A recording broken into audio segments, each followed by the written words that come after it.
ഞാനിത് സംസാരിച്ചുകൊണ്ടിരിക്കുമ്പോൾ loss ആഞ്ചലസിൽ 96ാമത്തെ academy അവാർഡ്സിൻ്റെ പ്രഖ്യാപനം നടന്നുകൊണ്ടിരിക്കുകയാണ്. ഡോക്യുമെൻ്ററി ഫീച്ചർ ഫിലിം കാറ്റഗറിയിൽ ഇന്ത്യ എന്നൊരു സിനിമ മത്സരിക്കുന്നുണ്ട്, ടു കിൽ എ ടൈഗർ. 2017 ജാർഖണ്ഡിൽ നടന്ന സംഭവമാണ്. 13 വയസ്സുള്ള മകള് ഗ്യാങ് റേപ്പ് ചെയ്യപ്പെട്ടു. കുറ്റവാളികളെ നിയമത്തിന് മുമ്പിൽ എത്തിക്കാൻ ഒരപ്പൻ നടത്തുന്ന പോരാട്ടത്തിൻ്റെ കഥയാണ് ടു കിൽ എ ടൈഗർ.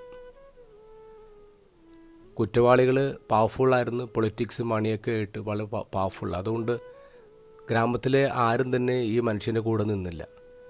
കുട്ടിയുടെ ജീവൻ തിരിച്ചു കിട്ടിയില്ലേ, ഇനിയൊരു കേസിനൊന്നും പോകണ്ടെന്നാണ് നാട്ടുകാർ പറഞ്ഞത്. പക്ഷേ ഈ അപ്പൻ പോരാടി കുറ്റവാളികൾ നിയമത്തിന് മുമ്പിൽ കൊണ്ടുവരുന്നുണ്ട്. ഈ ഡോക്യുമെൻ്റിൻ്റെ അവസാനം അപ്പം പറയുന്നൊരു കാര്യമുണ്ട്.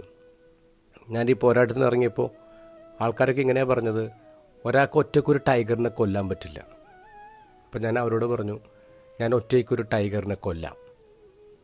അപ്പനത് കാണിക്കുകയും ചെയ്തു. ഇന്നത്തെ ഗോസ്പലിൽ ഒരു സ്ട്രോങ് ആയിട്ടുള്ളൊരു അപ്പനെയാണ് നമ്മൾ കാണുന്നത്. മകൻ പനി പിടിച്ച് മരിക്കാറായി കിടക്കുന്ന അവസരത്തിലാണ് ഒരു ഒറ്റ വിശ്വാസത്തിൻ്റെ പേരിൽ ഈ അപ്പൻ കഫർനാമിൽ നിന്ന് കാനായിലെത്തുന്നത്. 16 മൈലുകൾ ദൂരെ ഇയാൾ നടന്നു വരാം.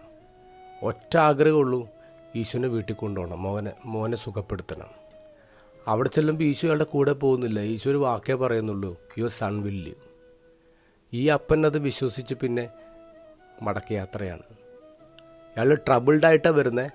പക്ഷേ ഈ മനുഷ്യൻ തിരിച്ചു പോകുന്നത് ട്രസ്റ്റിംഗ് ആയിട്ടാണ്. ലൈഫിൽ ട്രബിൾസ് ഉണ്ട് തീർച്ചയാണ്, പക്ഷേ ക്രിസ്തുവിൻ്റെ പവർഫുള്ളായിട്ടുള്ള വാക്കിൽ എത്രമാത്രം ട്രസ്റ്റ് ഉണ്ട്.